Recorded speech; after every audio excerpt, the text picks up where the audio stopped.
ఏంటమ్మా ఇది? మజ్జిగ చిలుకుతున్నాను వెన్నొచ్చేదానికి. మరి కట్టేంటమ్మా? దీన్ని కవం అంటారు.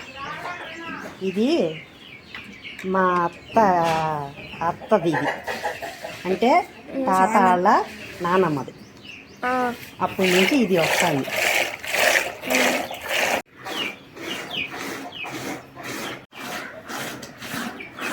మధ్య మధ్యలో నీళ్ళు పోయాలి.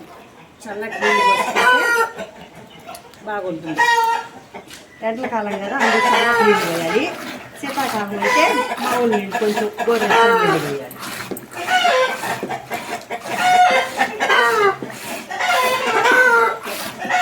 రెడీ అయిపోయింది. చూసారా, ముద్దగా వచ్చేసింది. అవునమ్మా, కొంచెం పెట్టమ్మమ్మా. నాకు పెట్టమ్మమ్మా. పెట్టాను.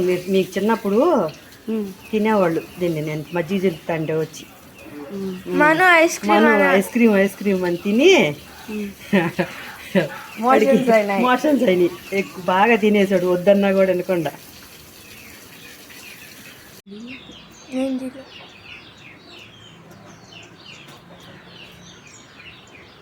అంతా తీసి దాంట్లో వేసే చందన. ఈరోజు కరిగేసేద్దాం అన్నకోసం.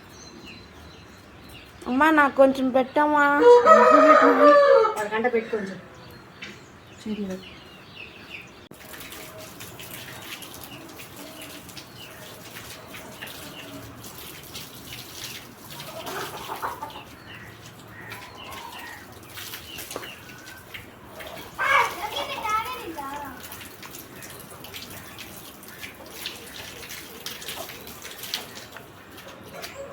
చాలా టేస్ట్గా ఉందమ్మా. నీళ్ళు పోయిన పాలు కదా, పాలు కాదులోకి అవి మజ్జిగ, పెరుగులోంచి వెన్న తీస్తారు. నాకు తెలియదు ఇంతవరకు. అంటే పెరుగా మళ్ళీ మజ్జిగలా మారుతాయి.